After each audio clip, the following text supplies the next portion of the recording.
Hey guys, what's going on? This is Pants Our Dragon, and today we'll be doing patch 5.10 rundown of the changes and giving my insight on things, what I think is going to change, or like what's going to be good, what might be good in the meta, you know, that kind of stuff, etc, etc. And hopefully we can get this done since it is a fairly short patch for at least the champions. There's some new things obviously going on, but hopefully we get this done quickly. Alright, so first up we're going to talk about a little bit about Echo. He's going to be released later in this patch, and when he does get released, I actually think he's going to be a really strong champion for solo queue and just in general, and I think he's going to have like a ban worthy status where everyone's going to ban him in champion select after, you know, maybe the first week of playing him or something. So that's what I think. I think he's really strong, and yeah, that's basically it. Next up is going to be Cully, and right here, her R, basically when you cast your Q, the pass-through distance when you use your R next time is a bit shorter, as you can see. And the thing is, even if they fix this a bit, I feel like the buffs she got before weren't enough to, you know, put her back up the status, so I don't think she's good, especially with that Q proccing with your E kind of thing being removed. I definitely feel like she's in a bad spot right now, unless they buff some of her damage or something. Alright, next up we're going to be talking about Cassiopeia, and as you can see, they're going to be nerfing her late game and a bit of her laning phase. As you can see, the mana refund is going from 3% to 1.5%, which honestly I feel is a big nerf to her laning phase. I don't think this was needed. I feel like she was in a good spot for the laning phase at least. For her late game, yeah, sure, I can see like this being toned down a bit. Like, so if you have 1,000 ability power, you won't be healing 100 plus 16 health. You'll be healing like something like 60 plus 16 health if you had 1,000 AP, just for instance. So she won't be getting a lot of free hit point when she uses her twin fangs. So I can see that, you know, being there. But this might kill her or something like that. I feel it's gonna be harder for her. Maybe people might start maxing out Q or something. But like, ooh, this just like feels really big, and I honestly think maybe she won't be top 5 anymore. But yeah, that's just my opinion. Next up is going to be Gragas, and right here they're nerfing the collision radius on his E, so it's going to be smaller when he's like, you know, using his body slam. This is like the Jarvan EQ nerf a while ago, so people still play Jarvan even though that nerf happened, so I'm pretty sure this doesn't mean a lot. It's going to make him miss a few body slams here now and then, but honestly it's not that big of a nerf. Alright, let's talk a little bit about Jinx. As you can see right here, her minigun bonus attack speed is being nerfed. Instead of 25% per level, now you're going to only get 10%, but now it scales depending on Jinx's level. So let's look at her level 9 if she maxed out Q. So right here, 1, 3, level 5, level 7, level 9. She's going to have 95% attack speed instead of 130, which, you know, is pretty big. She does have more attack speed at level 18, but honestly, you won't be using your minigun in the late game. You're probably using your rockets, so this doesn't really affect her in the mid game and late game, but it does affect her laning phase for those like long trades or sieging those towers. And you also might see that people might be maxing out W instead, because, you know, you're only getting 10% more attack speed per level and you scale with it. So is there a point in looking at leveling up Q? Probably not. She's still going to be good, of course, but it's just interesting how what people might level up now. Alright, so let's talk a little bit about Karma. Basically, your passive, or the magic cooldown refund, is going up levels at like level 7 and 13, so that's pretty good. You have a better mid game and late game, and right here they're increasing the AP ratio to 0.9, and usually when you get AP it's around like mid game, late game. Early game you're going to probably have like maybe Athene's Holy Grail most, so it's like 80, 90 AP around there, with Masters and Runes of course. So you'll see a bigger impact on the mid game and late game. And now they're removing the bonus damage on your enhanced W, which is, I guess, fine, because usually when you use your enhanced W you're trying to heal. If you want to do damage, I guess you'd use the enhanced Q. So right here now it's just going to be a catching tool. It can root someone for 3.25 seconds when you have level 16 mantra. So that's pretty good. I'm not sure if you'd use this early. I mean, it is 0.5 seconds more, so but like once you get maybe level 11 ultimate or 16, I think you can easily catch people with it. Especially for support Karma. I think that's what they want to enhance too. Right here is going to be a shield buff. It is a buff because you're getting a lower cooldown later, but you're looking at the same amount of shield for the early game. It just gets better late game because you're losing it at level 1. You're not putting points into it. So yeah, it does get better. I mean, the AP ratio is still there, so the 40 less shield isn't that big of a deal, and it costs a little bit less mana. Now let's talk a little about her enhanced E. So basically, they're removing the damage, which you never really use, right? Like the only time you'd actually use it for damage was, say, blast hitting under tower for some reason. And now the area affected shield is, oh sorry, I have to go over this one. And right here, they're increasing the primary target shield by this amount, so this is extra. That's pretty good. And then now the area effect shield is going to be huger because it's 50% of primary's target shield. So this is all basically getting a buff to Karma. And I remember Bjergsen used him mid one time, so I think you're going to probably see more AP Karmas mid than support for sure. That's my theory. Right here, Leona is getting a nerf to her Zenith Blade, the missile width, so, you know, there's going to be less gap closing in lane or whatever, less consistency. But she's still probably going to be good because she has a lot of damage and CC and tankiness, so don't worry about this nerf. Right here, they're going to be buffing Lulu's mana regen, and right here, I think they're just trying to help, you know, support Lulu, but like, I honestly don't think support Lulu is that great in solo queue, maybe in competitive, but honestly, I just don't like her in the support. I like her more top or mid or whatever. Next up is going to be Rek'Sai, and right here, her base health is going down by 40. Honestly, 611 is a lot. Like, if you actually check out on League of Legends with Kia and check out all the melee champions, there's not a lot of champions who have over 600 health at level 1. So they're just nerfing that down, and the amount of gold she's actually losing is like around 100 gold. So it's not that big of a deal. She still has like basically sustain coming from her passive, so she's going to be in a good spot still. Alright, so Ryze is getting a few buffs right here. Basically what's happening, I don't think this means that much, but right here, this is something we got to talk about. So 3, 4, 5 seconds, you know, when you got super throws a bunch of spells at you, it's increased to 6 seconds at all ranks instead of, you know, going per level on based on the ranks of his ultimate. So that's pretty good. So in lane, if he gets those 5 stacks, he's going to be like rawr, and like basically barrage the enemy. And also his Q is getting a base damage increase on him, so it's going to 185 at max rank, so you know, 20 more damage, that's good. Or you can say 5 damage per level more. And now the duration on his R is increased to 6 seconds at all ranks, so that's pretty good. More spell vamp and stuff. So basically what they're trying to do is put some of his late game power also into his early game power, and then yeah, that's what they're trying to do. His Q still is a skill shot, so it might be hard to hit that in lane or whatever, since that is one of his main skills. And yeah, I don't think he's good. Alright, next up is going to be Sejuani, and actually the first time I read this, I misread it. I thought they were nerfing, you know, the scaling with her maximum % health damage, but it's actually the on hit part. So, you know, when she smacks someone, she does like 10% of the target's maximum hit point. But then now they're nerfing that to 6%, which that's actually a huge number. And, you know, for ganks or like, I guess clearing the jungle, maybe it might hurt. Actually, not really clearing, but like for ganks, team fights, etc. She has this quite often up in team fights. Like, you could probably get 2 or 3 on hits. So yeah, that might hurt a bit of her damage, and I feel like with this nerf, she won't be top 5. I feel like she's going to be like top 10, maybe even worse, but probably not. And it's not going to be in this patch yet. It's going to be updated with a hotfix or like maybe the next patch, so we'll have to see if it actually, when it hits or something. Alright, so next up is going to be Taric. As you can see here, the mana cost on his Q at later levels is reduced to 100, which is good. He won't probably be buying Frozen Heart as often, but I mean, it is a good item on him.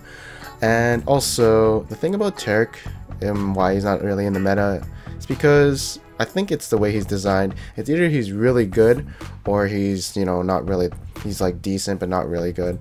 So there has to be some changes with this guy to be like top 5 or whatever. Alright, so next up we're going to be talking about the ancient coin line. They're going to be buffing it, and right here, instead of 2 gold per minion death, it's going to be 3. So you can think of this as you're getting plus 6 more gold every wave on this next patch. And this is really interesting, and what kind of intrigues me is that instead of getting 5 health per minion death, you're going to be getting 10, so that's more sustain. And again, on the mana regen, it's double 2. And then also they're putting the active cooldown to 40 seconds, and I think Righteous Glory is like 60 seconds, so this is going to be a better initiator. Well, you're going to have more catches and stuff, more roaming and stuff, so that's going to be interesting. And the only users who use the ancient coin are people who have movement speed percent buffs like Blitzcrank W or Bard collecting those meeps or his W itself. And when you combine percent movement speed buffs with high flat movement speed, you get a really big movement speed buff, if that makes sense. So yeah, this might also be going on Janna, Bard, and Blitz are the only three I can see using coin. I guess Thresh too now, if you know, this is a really big buff. It kind of seems like it, but we'll just have to see. Maybe Thresh for sure. Alright, next up is going to be the Ardent Sensor, and right there they're going to be buffing it by giving you plus 30 bonus magic damage on hit, and also reducing 25% bonus attack speed to 15%. So I think the reason why people weren't buying this is because, you know, it wasn't giving enough stats for what it was worth. I think the gold value was really high, so everyone was like, I don't want to buy it. Theory Crafting, this is going to be a really good mid-game item because, you know, this is plus 30 magic damage on hit to your whole team potentially if you have AoE heals like Alice or E. And it's like 3/4 of a Wit's End, so, you know, that's pretty good, giving that to your whole team, especially if you have like a bunch of people like Aurelia, you know, she on hits with their auto attacks and true damage. I don't know who else their on hit is. I guess Lulu. Oh yeah, whatever, you know what I mean. And the champions this is good on, in theory, would be Janna, Alistar, Sona, Soraka, and Nami. Nami is one, although it's just her W. Maybe Lulu I guess too, but yeah, that's the 6 champions you would probably buy it on. And you could either see really good potential in this, or maybe it's still too high gold of a item to buy. But I could see really good potential if used on right characters and, you know, right team compositions. Alright, so next up is going to be the Bilgewater and Bladeroom King active cast range being increased by 100. So thank God, because 80 carries who would try and use the active and auto attack at the same time wouldn't auto attack at all, and your character would be like forced to move up and try and use the active. So yeah, I'm happy I won't bug out, because I remember when I was playing Vayne Jungle, this bugged out one time. I couldn't auto attack and I was like spamming Bladeroom King, but it wouldn't work, and I wasn't autoing at the same time, so I was just like, what's going on here? So that kind of, I'm glad they kind of increased their cast range. And then Banner of Command cast range going up. This item is really interesting. I had like some theory on someone. I think it was like good on Galio or something, but like, or like maybe support Galio or something, maybe even top or tank, whatever. But I'm just waiting until someone makes use of this, because I don't think no one really knows how to use the active in certain situations. I guess like say if you had Baron buff, that's the only time it'd be really good, because it gives a spell shield. Alright, so right here there's reducing the magic resist to minus 30, so minus 70 magic resist on these super minions. I did read this, but I still not sure if it's actually minus 70, so I guess magic damage dealers are gonna, you know, take out super minions really quickly, I think. Alright, so right here they're going to be nerfing solo range attackers when versing monsters in the jungle. As you can see here, the leash range is going down, and basically reading all this blah blah blah, it means you can only soft leash 3 times until it fully resets. So this affects range junglers all around, Lucian, Lulu, not really nearly, but like, you know, all my range junglers that I really like, Kog'Maw, will be taking more damage, and so as bot lane. If say the 80 carry wants to do gold or something, then they'll, you know, have to reset it only 3 times until soft resets, and then they have to tank it, or maybe even mid lane, because, you know, I guess they would do wraith or something like that. So that's the people who would hurt. Top lane is usually a melee bruiser, and yeah, that kind of sucks. Honestly, it does, because I do enjoy my Lucian jungle and all of those crazy range junglers who don't take any damage, because we're abusing this for sure. I don't like it though. Alright, so right here they're kind of twerking the utility masteries a bit. Meditation and Expanded Mind are getting switched around, so I'll show you which masteries those are. This is going to be right here and vice versa. So you're going to have 75 mana with the utility tree at level 1, or like the first row, right? That's what you're going to get instead if you wanted mana regen or something. And now this restores missing mana instead of, you know, mana regen. And how does this affect like mid laners and like supports? Honestly, it doesn't really affect supports too much, because they go like 21 deep into the support utility, whatever. Yeah, you know what I mean. But for mid laners, they usually get the meditation mastery, and, you know, 1, 2, 3 mana regen is actually really helpful, especially if they get something like Chalice, if they're a Chalice user, so they would have more mana regen. But now, since they can't get meditation, since it's so deep in the utility tree, well, now all they have is 75 mana, which I did some calculations. Basically, if we do 60 divided by 5, because, you know, every 5 seconds, we're gonna have 12, and then we times it by 3 because we want 3 mana regen, and so this adds up to 72, or yeah, 72 mana regen at 2 minutes and like 5 seconds. So yeah, it is a nerf to, I guess I'd say, mid laners who use Chalice also. Alright, so let's talk a little bit about inspiration. So they're buffing it. Instead of 510, it's going to be 1020 experience gained every 10 seconds when near a champion with higher level. And this is going to be this one. No one ever actually took this mastery before, and I still think they're not going to, just because I feel like, you know, it's not worth it. You get more experience just by stealing experience off creeps. And next up, they're going to be buffing the bandit melee version. Instead of 15 bonus gold on kills and assists, they're going to be granting 8 gold each time an enemy champion is attacked, which is really good because, you know, it's going to be right here. Range people get plus 3 gold. So if you're someone like Leon or Nautilus and you want to trade, this will emphasize you on trading more and being more aggressive, of course. 15 gold per champion kill and assist was like a snowballing thing, so it was very useless to get on these melee supports, and I don't think anyone actually got this mastery and got something else, because it was very reliant on, you know, snowballing. But this one's more better.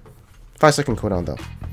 Next up is going to be the mastery intelligence, which is this mastery right here, and they're going to be buffing it by reducing the cooldown of activated items by 20% instead of 10%. That's really good. And since Shirelia's is getting buffed, or Talisman of Ascension, and, you know, champions who want to roam and make plays around the map is probably going to be more aggressive, since, you know, they'll have that cooldown a bit more, right? So this is going to be really interesting how support's going to be.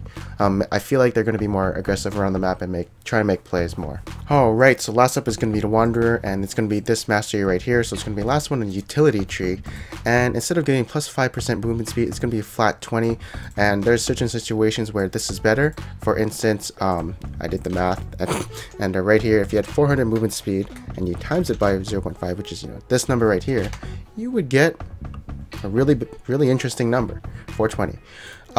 So yeah, that's where they equalize, is 400. So if you have more than 400 movement speed, then this is better.